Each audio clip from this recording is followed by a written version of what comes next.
അങ്ങനെ തയ്യാറായാൽ താങ്കളുടെ പാപത്തിന് ദൈവം ഒരു വർഷം തരും. തങ്ങളുടെ ആത്മാവിന് ഒരു നിത്യശാന്തി നൽകും. പണം കൊടുത്തുകൊണ്ട് നേർച്ചകാഴ്ചകൾ ചെയ്തുകൊണ്ട് നമ്മുടെ ആത്മാവിന്റെ നിത്യത കരസ്ഥമാക്കുവാൻ നമുക്ക് കഴിയുകയില്ല. അതിനൊരേ ഒരു വഴി, ഒരേ ഒരു മാർഗം യേശുവെന്ന ഏകൻ മാത്രമാണ്. ആ യേശുവിലൂടെ മാത്രമേ ലോക ജനതയ്ക്ക് ഒരു രക്ഷയുള്ളൂ. മദ്യത്തിൽ നിന്നും മയക്കുമരുന്നിനും ഒരു രക്ഷയുള്ളൂ. ആ യേശുവിലൂടെ മാത്രമേ സമൂഹത്തിന് ഒരു വിടുതലുള്ളൂ, കുടുംബത്തിന് ഒരു വിടുതലുള്ളൂ. എന്നെ കേൾക്കുന്ന സഹോദര സഹോദരി, എന്നെ കേൾക്കുന്ന ദേശനിവാസികളെ, ഇന്ന് രാത്രിയിൽ നിങ്ങളുടെ ആത്മാവിന്റെ നിത്യത ഉറപ്പുവരുത്തണം. ജീവന്റെ പുസ്തകത്തിൽ പേരെഴുതി കാണാത്ത ഏവരെയും തീപ്പൊയ്കയിൽ തള്ളിയിടും. ആമേൻ. ഈ ലോകത്തിൽ ഒരു ആനുകൂല്യം വേണമെങ്കിൽ, ലോകത്തിൽ എന്തെങ്കിലും ഒരു നന്മ നമുക്ക് ലഭിക്കണമെങ്കിൽ ആധാർ കാർഡിലോ റേഷൻ കാർഡിലോ എന്റെയും നിങ്ങളുടെ പേര് വേണം.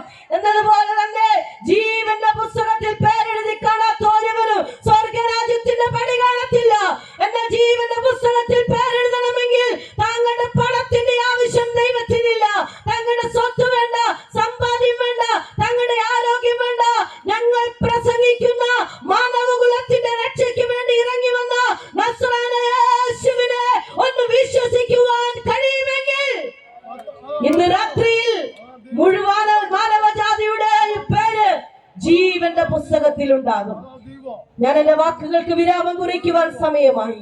എനിക്ക് തന്നിരിക്കുന്ന സമയം കഴിയുവാൻ ഇനിയും മിനിറ്റുകൾ മാത്രമേ ഉള്ളൂ. പ്രിയമുള്ളവരെ, ഈ രക്ഷാ സന്ദേശത്തെ അവഗണിച്ച് നിങ്ങളുടെ കുടുംബത്തിന്റെ സ്ഥിതിയെ മാറ്റുന്ന, വ്യക്തിപരമായി നിങ്ങളുടെ ജീവിതത്തെ മാറ്റുന്ന, നിങ്ങളുടെ രാജ്യത്തിന്റെ രാഷ്ട്രത്തിന്റെ ദേശത്തിന്റെ സ്ഥിതിയെ മാറ്റുന്ന ഈ സുവിശേഷത്തെ ധിക്കരിച്ച് എനിക്ക് വേണ്ട, എന്റെ സ്ഥിതി ഇത്രയും മതി, ഇങ്ങനെ അങ്ങ് പോയാ മതി എന്ന് താങ്കൾ ഇതിനെ അവഗണിച്ച് മുന്നോട്ട് പോകുന്നുവെങ്കിൽ, താങ്കളെ എത്ര ഉന്നതനായാലും എത്ര പദവികൾ അലങ്കരിക്കുന്ന വ്യക്തിയാലും ഇന്ന് രാത്രിയിൽ എനിക്കൊരു സത്യം വിളിച്ചു പറയുവാനുണ്ട്.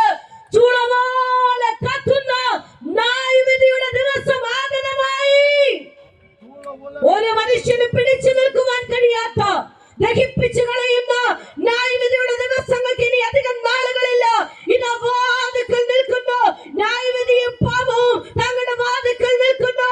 ഇന്ന് രാത്രിയിൽ യേശുവിനെ രക്ഷകനായി ജീവിതത്തിൽ സ്വീകരിച്ചാൽ, യേശുവിനെ അംഗീകരിച്ചാൽ, ജീവന്റെ പുസ്തകത്തിനകത്ത് തങ്ങളുടെ പേരെഴുതി രേഖപ്പെടുത്തിയാൽ വരാനിരിക്കുന്ന ആ മഹാവിപത്തിൽ നിന്നും, ആ ന്യായവിധിയിൽ നിന്നും താങ്കൾക്ക് രക്ഷപ്പെടുവാൻ കഴിയും.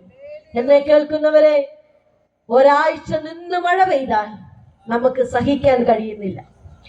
ഒരാഴ്ച നിന്ന് വെയിൽ നിന്നാൽ നമ്മൾ എങ്ങനെയാണ് ആ ജീവിതം മുന്നോട്ട് കൊണ്ടുപോകുന്നത്? വെള്ളമില്ല, വളരെ ബുദ്ധിമുട്ടാണ്.